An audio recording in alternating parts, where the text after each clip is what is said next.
Saludos amigas y amigos, bienvenidos al video número 10 en la serie de análisis de señales y sistemas. Este es un video muy importante puesto que presento el concepto de sistema como caracterización entrada-salida. Es decir, que se define un bloque de tipo caja negra donde lo único que importa es el comportamiento entrada-salida. Además, en este video se introducen importantes características que permiten clasificar a este tipo de sistemas, no solo en función de su número de entradas y salidas, sino a partir de sus características de linealidad e invariancia en el tiempo, causalidad, y se distingue entre sistemas dinámicos y sistemas estáticos. Estas no son ni por de lejos todas las clasificaciones que se pueden hacer con sistemas, pero sí son las clásicas y son las que sobresalen por su utilidad. Así que acompáñenme en este video para ver de qué se trata todo esto. Generalmente, el concepto que tenemos de un sistema en el ámbito cotidiano es como una colección de partes, de piezas que están interactuando entre ellos para desarrollar alguna función. Si bien ese es el concepto más convencional de sistema, en el área de análisis de señales y sistemas, el concepto es un poco más abstracto. Sin embargo, también es muy intuitivo. Para nosotros, en esta área, el sistema es una caja negra. Aquí tenemos su representación. Este dibujo se llama bloque de sistema. En este caso, estamos pensando que tiene una entrada, que es una señal, y tiene una salida, que es otra señal. La entrada x de t contra la señal de salida y de t. Lo que sucede adentro de este sistema no lo sabemos. Por eso le llamamos representación entrada-salida. Es una caracterización de un sistema respecto únicamente a la señal de entrada con respecto a la señal de salida. Por eso se le llama enfoque de caja negra. No sabemos cuáles son los componentes que interactúan aquí adentro en el sistema para producir la salida a partir de la entrada, y por lo tanto esta caja negra puede modelar desde sistemas mecánicos, eléctricos, electrónicos, hasta sistemas biológicos, económicos, etcétera, etcétera. Entonces esta representación, a pesar de abstracta, es versátil. Básicamente lo que estamos diciendo es que el sistema actúa como un mapeo entre dos señales. Según este dibujo, el sistema, este es el operador de sistema, básicamente toma como argumento la entrada, una señal de entrada, y la transforma en una señal de salida. Por lo tanto, vemos que un sistema es precisamente un mapeo entre el espacio de las señales generalizadas consigo mismo.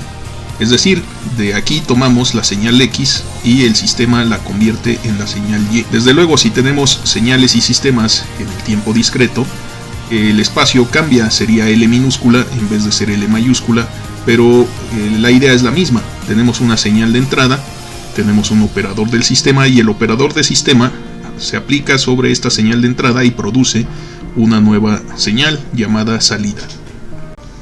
Ahora en pantalla se muestran dos bloques de sistema clásicos, muy sencillos pero muy útiles. El sumador por una parte y el bloque de amplificación por otra parte. También este último conocido como ganancia, sencillamente. La idea en el bloque de suma o bloque sumador es que nosotros podemos conectar dos señales y el resultado es la suma punto a punto. Si recordamos, esta es una de las operaciones que podíamos hacer en el espacio vectorial, sumar dos señales y obtener una tercera señal. Asimismo, el bloque de amplificación pues representa la multiplicación de una señal por un escalar. Aquí A es un número real, depende de su signo y de su magnitud, podría ser también un atenuador. Si nosotros tenemos una ganancia menor que la unidad, la versión A por X a la salida de este bloque será más pequeña en amplitud que esta señal x de t original. Sin embargo, si A es mayor que la unidad, entonces A por x de t será la versión amplificada de x de t. Si desde luego A es un número negativo, además de suceder una amplificación o una reducción, también sucede una inversión, se invierte el signo de las amplitudes. En ambos casos podemos notar cómo podemos definir esta especie de caja, en ambos casos esta caja negra, donde podemos observar que se están teniendo dos señales de entrada y en este caso una señal de salida, y aquí tenemos una sola señal de entrada y una sola señal de salida en el caso del amplificador, pero estas operaciones en realidad pues están representadas también en estos dibujos como si fueran sistemas. Es decir, son sistemas muy sencillos, pero si recordamos el concepto de que un sistema es un mapeo entre señales, donde hay una señal de entrada y una señal de salida, entonces la transformación de la señal de entrada en la salida sucede por medio de un sistema. Es lo mismo aquí. Tenemos dos señales de entrada que se convierten en una señal de salida cuando se suman, y tenemos una señal de entrada que se convierte en una señal de salida cuando se amplifica. Por lo tanto, estas operaciones pues también definen dos sistemas muy sencillos y están relacionadas con las operaciones que definen el espacio vectorial. El espacio vectorial de las señales generalizadas del tiempo continuo, en este caso. Desde luego, también existe su equivalente discreto. Lo único que tenemos que hacer aquí es sustituir las señales continuas por señales discretas. Ahora tenemos casos particulares de estos bloques. Si nosotros cambiamos uno de los signos, lo que queremos dar a entender es que ahora este bloque va a funcionar como un restador. Vamos a tener la señal X1 a la entrada, pero le vamos a restar la otra entrada, que es la señal X2. Entonces el resultado es la diferencia X1 menos X2. Por supuesto, ambas señales del tiempo, pero aquí pues ya estamos haciendo explícito el hecho de que una de estas señales se invierte. Precisamente, si nosotros observamos el bloque de amplificación y le colocamos una ganancia de -1, lo llamamos inversor. De esta manera, la señal de salida es la versión invertida en amplitud de la señal de entrada. Entonces, la relación entre estos dos bloques, o más bien dicho, entre este bloque de suma y este de inversión, pues se puede ver de la siguiente forma. Aquí finalmente tenemos la equivalencia de este bloque restador construido a partir de un sumador y de un inversor. Aquí lo observamos. Nosotros primero ponemos la señal X en un sumador, la señal X1 entra directamente, pero la señal X2 entra en su forma invertida. Esto es que se multiplica primero por -1, por lo que aquí a la salida de este inversor tendríamos -X2 de t, y luego sucede la suma algebraica punto a punto entre X1 y -X2. El resultado desde luego es la diferencia, X1 menos X2. En este caso también podemos definir una caja negra del sistema donde se efectúan las operaciones indicadas por los bloques más simples que están adentro.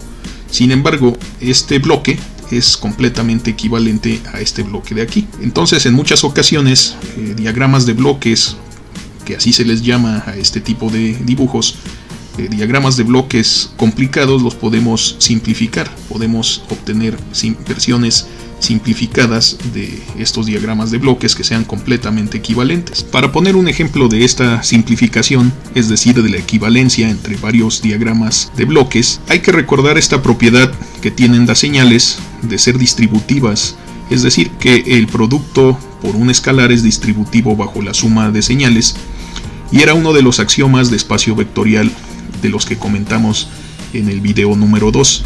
Sin embargo, vamos a representar cada lado de esta ecuación con su respectivo diagrama de bloques para ver cuál es la equivalencia. Entonces aquí tenemos la representación del lado izquierdo del primer elemento de esta ecuación. Aquí lo vemos, tenemos la suma de dos señales primero, por lo cual las conectamos primero a un bloque de suma. Tendríamos X1 más X2, sería la señal presente en este punto, sería precisamente X1 más X2, y después el resultado de esa suma la amplificamos por la ganancia A minúscula, de tal manera que la salida en este punto pues resulta todo este primer término, A multiplicada por la suma X1 más X2. Entonces aquí tendríamos A por X1 más X2. Sin embargo, el lado derecho de la ecuación está representado aquí también en el bloque, en el diagrama de bloques del lado derecho, y vemos como la señal X1 pasa primero por una amplificación. Tenemos A por X1 en este punto de esta línea, que se le llama línea de flujo de señal, y aquí tenemos A por X2 en este punto de la línea de flujo de señal. Entonces ambas señales entran a este sumador y la salida es A por X1 más A por X2. Desde luego, nosotros sabemos que A por X1 más A por X2 es exactamente lo mismo que A por X1 más x2, es decir, las sumas, solamente factorizamos, puesto que se obedece la propiedad distributiva del producto por un escalar bajo la suma. En conclusión, es que estos dos bloques, estos dos diagramas de bloques, son exactamente iguales. Es lo mismo, pero hay una diferencia en cuanto al número de bloques que se requieren para la representación en cada caso. Si nosotros pensamos que cada uno de estos bloques representa un dispositivo electrónico, vemos que la representación de este lado, del lado izquierdo, es más adecuada que la representación del lado derecho, porque nos da exactamente el mismo resultado, pero utiliza un dispositivo electrónico menos. Aquí tenemos uno y aquí tenemos dos dispositivos, pero aquí tenemos 1, 2 y 3 dispositivos. Entonces esta versión de la misma operación es más económica que la que tenemos del lado derecho. Sin embargo, estos diagramas de bloques son equivalentes, por lo tanto nosotros con este diagrama que tenemos podríamos pasar a esta representación o viceversa, de esta representación pasarnos a la anterior. Este tipo de simplificaciones y equivalencias entre diagramas de bloques nos dan la pauta para que más adelante podamos definir lo que se conoce como álgebra de bloques, precisamente en bloques de sistema. En general, una de las características más fáciles de clasificar acerca de los sistemas son la clasificación de estos sistemas por su número de entradas y salidas. Del lado izquierdo, aquí en la pantalla, tenemos un sistema con una sola entrada y una salida, como habíamos pensado desde el principio del video. Y este tipo de sistemas se les conoce por sus siglas en inglés como sistemas SISO. Las siglas significan Single Input, Single Output, son sistemas de una sola entrada con una sola salida. Y la idea es que precisamente la señal de salida se obtiene aplicando el operador de sistema a la entrada. De tal manera que el sistema es solo un mapeo del espacio de las señales hacia el espacio de las señales también, puesto que tanto X como Y son señales, pertenecen al mismo espacio. Entonces aquí estamos representando el dominio, que por un lado representa la entrada de este espacio, es de donde sacamos a la señal X, y del otro lado representamos al rango del sistema, es decir, hacia dónde nos lleva hacia otra señal Y, pero es otra señal de tiempo continuo en este caso. Entonces el rango y el dominio para los sistemas en este ejemplo pues es exactamente el mismo espacio. Por otro lado, en contraste tenemos al sistema MIMO. Así se le conoce por sus siglas en inglés, Multiple Inputs, Multiple Outputs. Son sistemas con muchas entradas, múltiples entradas y múltiples salidas. Aquí tenemos una colección de n entradas y eso produce una colección de m señales de salida, m señales distintas. Entonces, si lo observamos en forma del mapeo, pues sería como el caso vectorial. Este sería un caso, vamos a decir, escalar del sistema SISO, y este sería un caso vectorial en el que las señales de entrada pues es un vector formado por las señales de entrada que tenemos aquí, las señales X, y el sistema opera sobre estas señales y nos devuelve otro vector con señales de salida de dimensiones posiblemente diferentes. Es decir, aquí si tenemos n entradas y m salidas, pues entonces como mapeo nuestro sistema toma elementos de las señales, pero en producto cartesiano, el espacio de las señales consigo mismo, producto cartesiano n veces, es decir, de este elemento, de este lugar, de este espacio tomamos a x1, y luego de este otro tomamos a x2, y así sucesivamente hasta que tomemos a xn, y estas señales se transforman a través del sistema. Nuestro sistema las transforma en señales de salida, de tal manera que y1 es una señal que está en L, desde luego, y2 es otra señal que está en L, y así sucesivamente. Aquí tendríamos hasta ym, tendríamos el producto cartesiano del espacio de señales consigo mismo m veces, pero en general n y m no tienen por qué ser iguales. Es decir, aquí puede haber un sistema que tenga 10 entradas, por ejemplo, pero que tenga solo 7 salidas, o sea que m sea igual a 7. O puede ser completamente distinto. Podemos tener 2 entradas y 100 salidas. No tienen por qué ser iguales en general. Entonces, así es como podemos clasificar a los sistemas en función de su número de entradas y de salidas. Para ilustrar los siguientes conceptos acerca de los sistemas, Vamos a pensar ahora en términos de un sistema de una sola entrada y una sola salida, un sistema SISO, porque así es más fácil presentar los conceptos que vamos a discutir a continuación, como la linealidad y la varianza en el tiempo, y su extensión para el caso de los sistemas MIMO de muchas entradas y muchas salidas es completamente directa. Vamos a pensar que nosotros tenemos una señal de entrada y una señal de salida con una forma en particular correspondiente con la forma de la señal de entrada. Otra forma de conocerle a la señal de salida es también respuesta del sistema ante la entrada X de t, por lo cual a Y de t le conocemos como salida o como respuesta del sistema. Bien, vamos a pensar que tenemos una señal X de t cualquiera con una forma en particular, aquí como la tenemos del lado izquierdo de la pantalla, y vamos a pensar que cuando le presentamos al sistema esa entrada en particular, la forma de la respuesta Y de t es como la que tenemos aquí directamente, de tal manera que aquí podemos ver que cuando la entrada es X con esa figura, la salida tiene que ser Y con esa otra figura para este sistema en particular. Dicho esto en símbolos, podemos escribir que Y de t es igual al operador de sistema aplicado a la entrada X como de costumbre. Sin embargo, vamos a imaginar que ahora amplificamos la señal de entrada, es decir, escogemos una constante, vamos a decir un número real. En este caso, según el dibujo, A es positiva y mayor que 1, de tal manera que la señal de entrada, ahora X de t, es amplificada y tenemos más amplitud, pero la misma figura.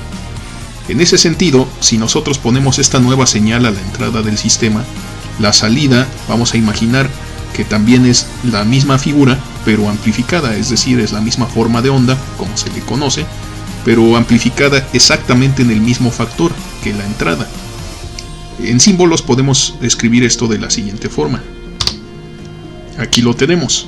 El sistema sigue siendo el mismo sistema, opera sobre la señal de entrada, pero la señal de entrada está ahora amplificada y en consecuencia nos devuelve la salida, pero también amplificada.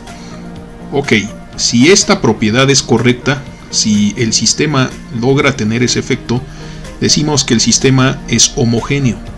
Es decir, no todos los sistemas cumplen con esta propiedad. Si nosotros a cualquier sistema nosotros le metemos una señal X de t y nos entrega como respuesta una determinada señal Y de t, no necesariamente si nosotros la amplificamos la entrada, vamos a obtener la salida exactamente igual pero amplificada. Este efecto solo se consigue si el sistema cumple con la propiedad de homogeneidad, es decir, si el sistema es homogéneo. Vamos a ver qué implicaciones tiene sobre el operador de sistema este principio de homogeneidad. Por una parte, sabemos que Y es igual al sistema aplicado a X. Por otro lado, sabemos que el sistema aplicado a A por X es igual a A por Y. Sin embargo, Y, aquí la tenemos, es el sistema aplicado a X. Entonces, esta ecuación la podemos reescribir de la siguiente forma. Aquí la tenemos ya. A por Y lo tenemos de este lado izquierdo, pero Y es efectivamente el operador de sistema aplicado a X. Entonces aquí vemos que esta parte en realidad es Y de t. Y de t es el operador de sistema aplicado a X, pero está multiplicado por A. Y esto es igual al sistema aplicado a la amplificación de X, A por X. El efecto que consigue la propiedad de homogeneidad es que las constantes pueden salir del operador de sistema. Aquí lo tenemos. Parece que esta constante que está multiplicando en el argumento la señal X, la podemos sacar y el resultado que se consigue es exactamente el mismo. Es decir, es lo mismo aplicarle el sistema a una versión amplificada de X que primero aplicar el sistema a la señal X y la salida, luego amplificarla. Otra vez, esto solo se consigue si el sistema tiene la propiedad de homogeneidad. Entonces, si sabemos que el sistema es homogéneo, podemos sacar las constantes de adentro del operador de sistema, lo podemos mover hacia afuera. Para explicar ahora la propiedad de superposición, si es que el sistema cumple esa propiedad, vamos a requerir dos entradas diferentes con su correspondiente respuesta. Cuando nosotros le aplicamos al sistema la señal X1 que tiene en este ejemplo esta figura rectangular, la respuesta es la salida Y1 que tiene esta forma de arco circular, por ejemplo. Vamos a pensar que esta fuera la situación en particular en este caso. Y luego, si nosotros cambiamos la entrada, es decir, si ahora en vez de ponerle al sistema probarlo con esta entrada, lo probamos con esta otra forma, en este caso una rampa, aquí la tenemos, vamos a pensar que el sistema responde con la salida Y2, que es una señal distinta de Y1. Vamos a pensar que es esta señal que tenemos aquí, como este pequeño arco parabólico que tenemos de este lado. Entonces, si nosotros le ponemos al sistema X1, la salida es Y1. Es el mismo sistema, pero si le ponemos la entrada X2, el mismo sistema nos da otra respuesta. Vamos a expresar esto en símbolos. Cuando la entrada es X1, la respuesta del sistema es Y1. Cuando la entrada es X2, la respuesta del sistema es Y2. Si nuestro sistema cumple con el principio de superposición, tiene esa propiedad de superposición, entonces podemos ver que si ahora sumamos las dos entradas, es decir, si construimos una tercera señal, que sea X1 más X2, aquí la tenemos, se estarían sumando, tendríamos la parte del rectángulo más la parte de esta rampa triangular superpuestas, se están sumando, de ahí el nombre, principio de superposición. Si tenemos la entrada entonces construida con la suma de las dos entradas estudiadas anteriormente por separado, y vemos que la salida también la podemos expresar como la suma de las correspondientes salidas a cada señal de entrada, respectivamente, pero ahora también se están sumando precisamente, entonces decimos que el sistema cumple la propiedad de superposición. Vamos a ver qué significa esto. Es decir, si estamos observando esta situación de que a la suma de las entradas le corresponde la suma de las salidas por separado, en símbolos lo podemos decir de la siguiente forma. Aquí lo tenemos. El sistema que opera ahora sobre la suma de las dos entradas X1 y X2, es decir, X1 más X2, se convierte en la suma de las correspondientes salidas, Y1 más Y2. Aquí tenemos cómo se vería esta operación en símbolos. Bien, sin embargo nosotros sabemos quién es Y1, es el sistema aplicado a X1. También sabemos quién es Y2, es el sistema aplicado a X2. Entonces podemos reemplazar quién es Y1 y quién es Y2 en esta ecuación y vamos a ver qué es lo que obtenemos. Aquí está precisamente. Tenemos esta ecuación, Y1 más Y2 igual al sistema operando sobre la suma de las entradas X1 más X2, pero Y1 la tenemos aquí, es igual al sistema aplicado sobre X1, mientras que Y2 es igual al sistema aplicado a la entrada X2. Bien, el efecto total que vemos es que en un sistema que cumple el principio de superposición podemos de alguna forma distribuir el operador de sistema en la suma que está adentro y escribirlo de esta forma, es decir, que el sistema, el operador de sistema es distributivo bajo la suma punto a punto de las señales. Entonces es posible separar la suma en los argumentos expresándola de esta forma, como la suma del sistema aplicado a cada entrada independientemente y luego resumando los resultados. Estas dos propiedades de homogeneidad y de superposición son importantes en el sentido de que cuando se conjuntan las dos, es decir, si hay un sistema que es homogéneo y al mismo tiempo es superimpositivo, entonces se dice que es un sistema lineal, y los sistemas lineales son una familia muy importante de sistemas. Son los sistemas más estudiados porque son los más fáciles de entender, pero sirven como punto de partida para entender propiedades de sistemas más generales que son no lineales. Muy bien, entonces tenemos la situación en la que tenemos expresado matemáticamente el principio de superposición y básicamente, como ya comentamos, estamos diciendo que podemos separar la suma dentro del operador, es decir, que el operador se distribuye bajo la suma, de tal manera que si tenemos el operador de sistema aplicado a una suma de señales, el resultado es el mismo que si aplicamos primero el operador de sistema a cada una de las señales por separado y luego sumamos los resultados. En cuanto al principio de homogeneidad, resulta que si nosotros aplicamos el sistema a la multiplicación de un escalar por una señal, es lo mismo que si primero aplicamos el sistema a la señal y después el resultado lo multiplicamos por dicho escalar. En otras palabras, es como si pudiéramos sacar del operador de sistema la constante que está multiplicando a la señal y multiplicar el resultado. Entonces tenemos estas equivalencias, así es como están representados. Y si tenemos que un sistema cumple las dos condiciones, es decir, tiene la propiedad de homogeneidad y la propiedad de superposición, entonces le conocemos como sistema lineal. De lo contrario, con una de ellas que falte, le llamamos sistema no lineal. Entonces, si no cumple la homogeneidad ni tampoco la superposición, es no lineal. Si le falta la homogeneidad aunque cumpla la superposición, es decir, cumple esta propiedad pero no cumple esta de abajo, es no lineal. Si cumple la propiedad de homogeneidad, aquí la tenemos, pero no la de superposición, entonces el sistema también es no lineal. Para que el sistema sea lineal, en conclusión, se necesita cumplir los dos principios, el de superposición y el de homogeneidad. Otra característica importante en sistemas es el concepto de la invarianza en el tiempo. Es decir, que hay sistemas que son variantes en el tiempo y otros que son invariantes en el tiempo, y aquí vamos a explicar cuál es la invarianza en el tiempo. Si nosotros pensamos que tenemos un sistema y sabemos que cuando le ponemos la señal x de t con esta forma de onda aquí en verde, nos entrega la señal y de t como respuesta aquí en amarillo, esta forma de onda en particular. Si nosotros ahora retrasamos la señal de entrada de unidades en el tiempo, por ejemplo, pero por lo demás conservamos exactamente la misma forma de onda, es decir, que ahora la entrada es x de t menos d, la estamos desplazando hacia adelante, hacia la derecha en el tiempo, porque d es positivo, aquí lo tenemos. La forma de onda de este sistema pues es exactamente la misma, pero aparece desplazada la misma cantidad de tiempo, es decir, la respuesta del sistema tiene la misma forma de onda, pero está desplazada exactamente la misma cantidad que fue desplazada la entrada.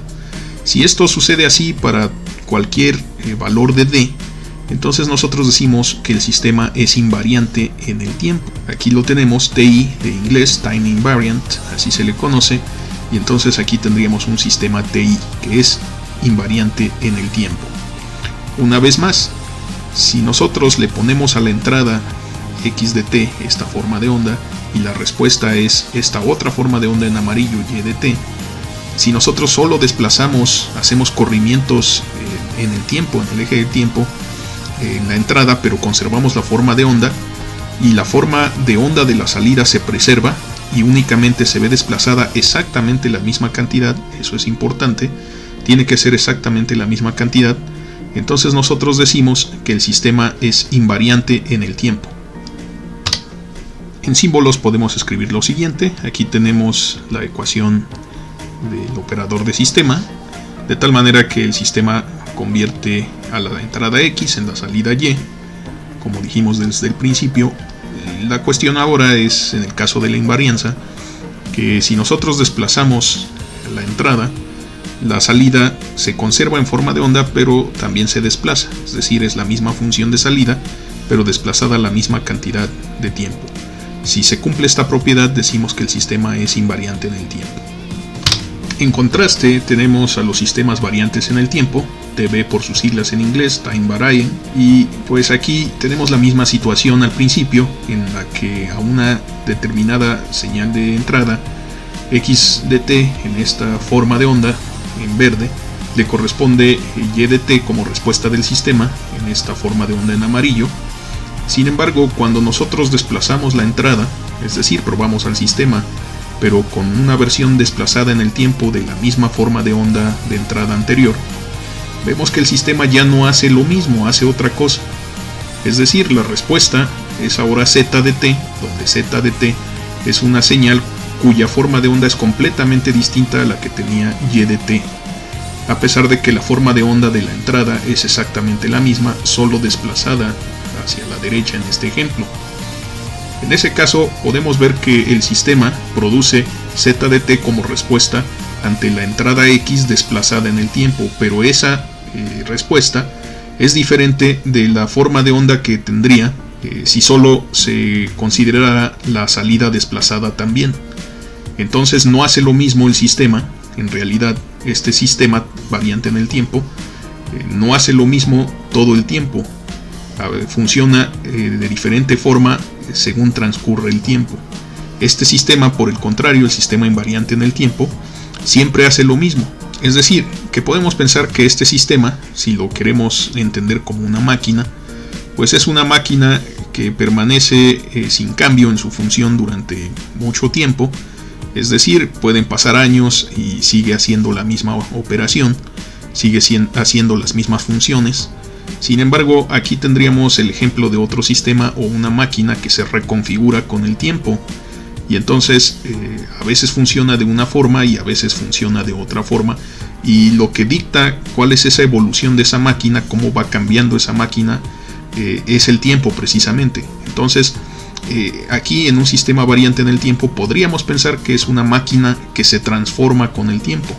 Mientras que en un sistema invariante en el tiempo podríamos pensar en una máquina que no sufre cambios, sigue siendo la misma máquina. Desde luego, todas las máquinas y todos los sistemas son en realidad variantes en el tiempo, porque envejecen. Un simple circuito pues va a variar el valor de sus componentes eléctricos, sus resistores, sus capacitores, sus inductores, todo va a envejecer. Entonces al final de cuentas va a terminar siendo otro sistema distinto al que se construyó. Sin embargo, ese cambio es muy lento y por lo tanto podemos considerar para efectos de análisis que no cambian el tiempo. Otros sistemas, sin embargo, pues iban cambiando de una forma más rápida y desde luego son más difíciles de analizar, pero desde luego es posible modelarlos. Si ahora juntamos el concepto de linealidad con el concepto de invariancia en el tiempo, es decir, que tenemos un sistema que al mismo tiempo que es homogéneo y superimpositivo también es invariante en el tiempo, se forma entonces la famosa familia de sistemas conocido como LTI, lineal e invariante en el tiempo. Eso es lo que significa por sus siglas en inglés. Entonces estos sistemas son muy importantes y forman la piedra angular del análisis de señales y sistemas, porque a pesar de que son los más ideales, ningún sistema realmente es lineal y en la naturaleza parece que pocas cosas, pocos fenómenos en realidad son lineales, y todos los sistemas envejecen y cambian con el tiempo. Podemos considerar que muchos de los sistemas cambian muy lentamente y operamos en rangos pequeños de su dominio, de tal manera que pues las variaciones en los parámetros de los sistemas nos pueden parecer lineales, de tal manera que los fenómenos no lineales pues pueden ser despreciados. Así es que se idealizan a los sistemas en los sistemas lineales e invariantes en el tiempo, y como les comenté anteriormente, sirven como punto de partida para entender fenómenos más complejos en sistemas que no sean lineales, o en sistemas que sean variantes en el tiempo, o en sistemas que sean no lineales y que también sean variantes en el tiempo. Es decir, que este concepto de sistema lineal e invariante en el tiempo, a pesar de ser el más ideal, es muy importante en el entendimiento de fenómenos más complejos. Ok, otro concepto de interés en el análisis de sistemas es el de causalidad. Básicamente esta palabra significa la relación causa-efecto, también conocida como la ley de causa-efecto, y vamos a ilustrarla aquí con los dibujos que tenemos en pantalla. En la parte de arriba tenemos la situación de un sistema causal. En la parte de abajo tenemos la situación de un sistema que no es causal, es decir, un sistema no causal. Ok, si nosotros pensamos que este sistema causal recibe una entrada x de t como la que tenemos aquí en pantalla, en la parte de arriba, vemos que la señal aquí a propósito vale 0 durante un buen tiempo. Es decir, hasta el instante t0, antes del instante t0, la señal es nula, vale 0. A partir de ahí, la actividad de la señal x de t comienza, propiamente dicho, y es a partir de ese instante t0 que nuestro sistema empieza a responder. Precisamente no responde, no hay respuesta antes porque no hay entrada, o sea, es una entrada nula, la salida es nula también. Es decir, aquí no hay causa, por lo tanto, en esta parte no hay efecto. Puesto que debido al enfoque de sistemas que estamos definiendo aquí como caja negra, en el que la salida es una señal producida como una deformación o transformación de la señal de entrada por parte del sistema, entonces estamos pensando que la señal de entrada es una causa y la señal de salida es el efecto que vemos en el sistema provocado precisamente por esa causa. De tal manera que si nuestro sistema obedece a la ley de causa-efecto, mientras no exista causa no veremos efecto, es decir, mientras la entrada valga 0, la salida también debe valer 0. Así que en el caso del sistema causal se obedece la famosa ley de causa-efecto, como ya hemos comentado, de tal manera que si nosotros vemos que existe una causa, existirá un efecto, o viceversa. Si vemos el efecto, sabremos que existió una causa que lo provocó. Sin embargo, en la situación que tenemos abajo, vemos que durante un buen tiempo, hasta T0, igual no existe causa, puesto que la señal de entrada es nula para tiempos menores que T0. En otras palabras, no estamos activando este sistema. Sin embargo, como este sistema no es causal, no obedece la ley de la causa-efecto, y entonces podemos ver que aquí existe un efecto a pesar de que todavía no hay causa. Entonces vemos efectivamente que nuestro sistema está respondiendo aún antes de que haya un estímulo. A este tipo de sistemas, por lo tanto, se les llama no causales, porque responde antes de que llegue la entrada. A veces también se les conoce como sistemas anticipativos. Generalmente este tipo de sistemas no causales describen fenómenos que no son observables en la realidad, es decir, se les considera muchas veces sistemas que no son físicamente realizables. Para entender mejor por qué se les considera sistemas que no son físicamente realizables a este tipo de sistemas no causales, vamos a imaginarnos este sencillo circuito que es capaz de prender un foco a través de una batería con un interruptor. Tenemos aquí esta conexión y cuando nosotros cerramos el switch es el instante t igual a t0. A partir de entonces el switch permanece cerrado, por lo cual provocará una corriente, provocará la circulación de una corriente a través de este foco. Precisamente cuando circula esta corriente es que nosotros vemos que el foco empieza a iluminar, se enciende. De tal manera que si nosotros observamos el foco encendido, quiere decir que el switch está cerrado, el interruptor ha sido cerrado. Es así como estamos acostumbrados a reconocer la realidad, porque así funciona la física del universo en este caso. Sin embargo, si pensamos en el caso en el que t es menor que t0, el switch todavía está abierto y este foco está apagado. Pero si este circuito fuera un sistema no causal y no se sujetara a la regla de causa-efecto, de que para que el foco esté encendido el switch tenga que estar cerrado, lo que nosotros veríamos es que antes de que el switch se cierre habría una corriente circulando a través del foco y el foco estaría encendido, correspondiente, desde luego, a esta parte del dibujo. Antes de T0 ya vemos una respuesta a pesar de que todavía no hay una causa. Todavía no hay una causa porque no se ha cerrado el interruptor en este ejemplo. Desde luego, esto no es posible físicamente. No se puede generar una corriente espontáneamente. Entonces, en ese sentido, esto no lo vamos a observar nunca en la práctica, que a pesar de que el switch esté abierto, el foco se encienda, porque eso implicaría que se está generando energía eléctrica de la nada, y hay que recordar que la energía no se crea ni se destruye, solo se transforma. No existe generación espontánea de energía y por lo tanto este circuito no causal no es físicamente posible en la realidad. De ahí esta afirmación de que los sistemas anticipativos o no causales no son físicamente realizables, puesto que en general es así como se les considera. En conclusión, podemos pensar que los sistemas no causales son aquellos en los que a pesar de que no hay causa, sí existe un efecto. También por eso, por el hecho de que se anticipan, que va a haber una causa en algún momento y empiezan a responder, se pueden considerar también como sistemas predictivos, pero desafortunadamente no son físicamente realizables. Una clasificación adicional de sistemas es en sistemas estáticos contra sistemas dinámicos. Los sistemas estáticos se consideran sin memoria porque la salida del sistema depende únicamente del valor de entrada que está presente en ese instante del tiempo. Es decir, que no importa cuál fue la evolución de la señal x de t en el tiempo anterior. Lo único que importa es cuál es su valor actual en el instante del tiempo t. En ese momento se calcula la salida, generalmente como una relación algebraica entre la entrada y la salida. Por ejemplo, podríamos tener que y de t sea simple y sencillamente igual a x cuadrada de t.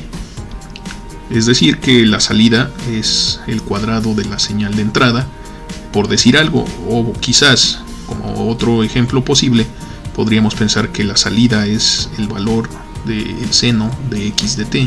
Y todas las combinaciones trigonométricas, exponenciales, algebraicas, con radicales, polinomiales que se nos puedan ocurrir, pero la salida en el instante t depende únicamente del valor de la entrada en el instante t. En contraste, tenemos los sistemas dinámicos o sistemas con memoria, donde la salida no solo depende del valor actual de la entrada, sino depende de todo este intervalo, es decir, de cómo ha sido la evolución de la entrada y de la propia salida en instantes anteriores al tiempo actual, al tiempo presente. Si recordamos que tanto x como y son señales generalizadas del tiempo continuo, definidas en un eje de tiempo con estos límites entre t1 y t2, la variable del tiempo actual está restringida a estar contenida entre esos dos límites precisamente. Sin embargo, la salida no se calcula únicamente con el valor actual de la variable t. Depende de cuánto tiempo ha transcurrido, de cómo ha sido la evolución de la entrada y cómo ha sido la evolución de la salida. Más propiamente dicho, este tipo de sistemas con memoria, o sea, sistemas dinámicos, son modelados por una ecuación diferencial. Aquí tenemos esa relación diferencial entre un sistema, en este caso de orden n, aquí lo tenemos, la enésima derivada, que es una función, puede ser lineal o puede ser no lineal, respecto a las otras derivadas del sistema y respecto a la entrada. Entonces, generalmente tenemos una ecuación diferencial descrita en la variable de salida y en función también de la variable de entrada. Cuando resolvemos esa ecuación diferencial, nos damos cuenta que la respuesta cambia no solo con el valor actual de x de t, sino con la forma de onda en general que tuvo x de t y las condiciones iniciales del sistema. Por eso se le considera a este tipo de sistemas dinámicos con memoria. La historia de cómo ha sido la evolución de este sistema importa en el cálculo de la salida. Por supuesto, este tipo de sistema dinámico es más complicado que estos sistemas estáticos, pero vamos a dedicar muchos videos de esta serie a analizar sistemas dinámicos precisamente, y aquí vamos a mencionar que los sistemas estáticos generalmente están caracterizados por lo que se conoce como curva característica. Así que vamos a dejar de lado un poco en este video el análisis de los sistemas dinámicos, puesto que, como les comento, vamos a dedicar mucho esfuerzo a su análisis en videos posteriores. Vamos a comentar ahora acerca de estas curvas características para los sistemas estáticos o sin memoria. Es de hecho bastante intuitivo este concepto y es también bastante interesante. Muy bien, vamos a pensar en este sistema que es un rectificador de media onda muy común en circuitos eléctricos y en electrónica. Y bueno, vamos a pensar que lo alimentamos a este sistema con una onda senoidal con una frecuencia constante, de tal manera que x de t es igual al seno de omega t. Esta es una evolución senoidal y por supuesto las amplitudes máximas que alcanza son 1 y menos 1, y ahí mantenemos la oscilación de esta señal. Ok, sin embargo el rectificador de media onda tiene esta curva característica. La tenemos aquí en pantalla y podemos ver que para el caso en el que x es menor que 0, la salida y va a ser igual a 0. Es decir, esta es la curva característica, es esta función que vemos aquí en rojo, pero cuando x es positiva, y va a ser igual a x, es la función identidad de este lado para valores positivos de x. En otras palabras, estamos graficando la entrada contra la salida en esta curva característica. Y precisamente esta función, esta curva característica, determina el tipo de mapeo que hace el sistema. Aquí estamos viendo cuál es la operación que hay que hacer para convertir a la entrada en la salida. Bien, como estamos graficando aquí el eje de entrada, que es X, contra el eje de salida, que es Y, no vemos involucrado el tiempo más que aquí en esta dependencia del tiempo de ambas señales. Pero si nosotros representamos la entrada en función del tiempo, como la tenemos aquí, como estamos acostumbrados, vamos a representarla, la trasladamos, es la misma señal, solamente que está rotada de tal manera que el eje X apunte en la misma dirección positiva. Aquí lo tenemos. Si el eje X apunta hacia la derecha como dirección positiva, aquí tenemos que respetar esa convención. Tenemos aquí el eje X y aquí tenemos el eje de tiempo. Entonces, si nosotros empezamos en el tiempo igual a 0, aquí pues este 0 lo mapeamos a esta curva, y donde la toca vemos qué amplitud le corresponde en la salida, y en este caso pues le tocará el 0. Quiere decir que en t igual a 0 empezamos en 0 también. Sin embargo, mientras tomemos valores del tiempo que avanzan, pero de tal manera que estemos en la primera oscilación, en la primera parte positiva de la oscilación de la onda seno, nos vamos a dar cuenta que todos los valores se van a ir mapeando a esta línea recta y igual a x. El caso extremo lo tendremos aquí. Vamos a imaginarnos que en este instante de tiempo, si lo podemos medir, llamémosle t1, en ese instante de tiempo tenemos la amplitud máxima, que es 1. En ese caso, ese valor pues lo vamos a poder mapear hasta esta curva, y pues como vale 1, también la salida valdrá 1, la salida presente en ese instante de tiempo. Entonces, si repetimos ese procedimiento para todos los valores de este primer lóbulo positivo, pues veríamos cómo formamos exactamente el mismo arco sinusoide aquí en los tiempos que son idénticos, puesto que el eje de tiempo no se está viendo alterado. Lo único que se está viendo alterado es la amplitud. Para ver que la amplitud es en efecto lo que se está viendo alterado, vamos a pensar en mapear cualquier punto de la parte negativa de la oscilación seno. Y aquí lo tenemos. Para efectos de claridad en este video, pues vamos a considerar que el punto representativo sea en el instante t3, que es cuando estamos en la parte más baja de la oscilación senoidal, en -1, y entonces esa amplitud se mapea a esta curva, y el valor correspondiente de salida, como podemos observar, es 0. De hecho, eso sería verdad para cualquier valor que sea negativo en esta oscilación de la función senoidal. Entonces, de t2 hasta t3 y posteriormente de t3 hasta t4, si pensamos que t4 es este otro cruce por 0, la función de salida permanecerá en 0.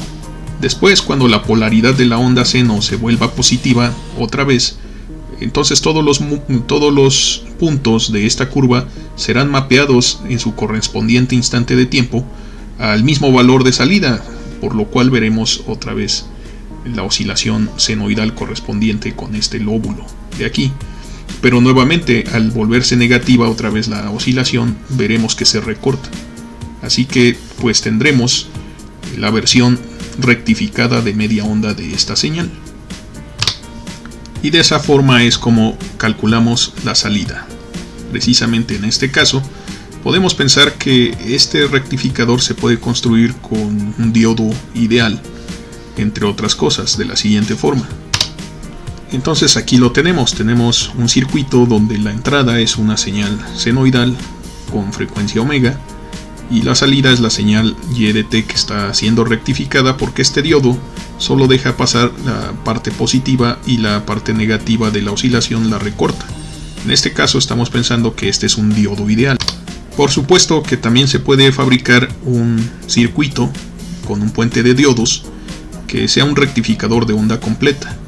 En ese caso, la curva característica del sistema sería ahora de la siguiente forma. De tal manera que ahora pues veríamos esta otra función, donde para valores negativos de x, y es igual a menos x, y para valores positivos y sigue siendo igual a x.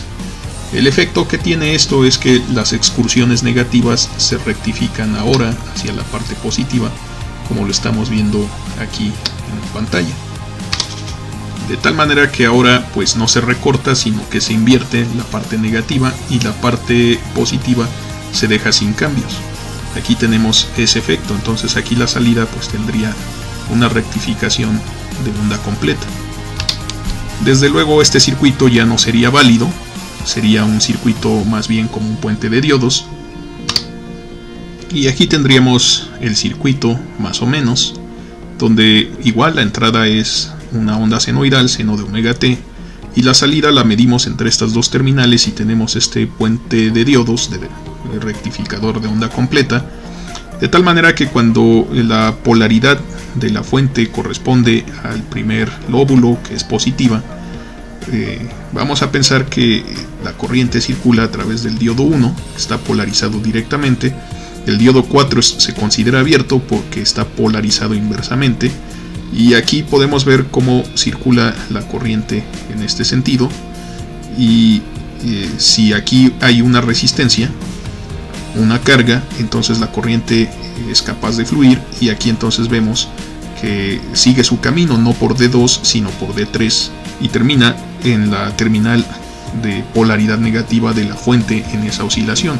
De otra forma, cuando tenemos la oscilación negativa, entonces la polaridad está invertida y ahora la corriente sigue esta trayectoria, no se va por D3 sino se va por D2 y vuelve a fluir en este sentido, y sigue cruzando la resistencia en la misma dirección, por lo que aquí puse al revés los signos. En realidad esta sería la terminal positiva todo el tiempo y esta sería la terminal negativa de la carga, de tal manera que en su trayectoria, en la parte negativa de la evolución, sigue su camino la corriente a través del diodo D4 y regresa a la fuente a través de la terminal negativa en esos momentos, y luego se vuelve a repetir todo el proceso. Entonces aquí tenemos el puente de diodos completo, que idealmente conseguiría esta representación en curva característica. Por supuesto, este es el caso ideal, pero sirve para ilustrar el concepto de un sistema estático. Estos pues son representados por curvas características, por lo que todo este dibujo, lo que tenemos aquí, esta curva característica, en realidad representa el sistema. Como podemos observar, estos sistemas estáticos, aún así, a pesar de que no están descritos por ecuaciones diferenciales y no son tan complicados, en realidad son muy útiles y se usan ampliamente en el mundo de la ingeniería. De ahí su importancia. Muy bien, amigas y amigos, hemos llegado al final de este video. Como siempre, agradezco mucho su atención. Espero tenerlos nuevamente por aquí en este canal, y me despido de ustedes no sin antes decir espero que se encuentren muy bien, y de recordarles como siempre que si les ha gustado el contenido de este video, no se olviden darle like, y si aún no lo han hecho, suscribirse a este canal para ver más videos como este. Agradezco mucho su atención y desde luego nos vemos en el próximo video.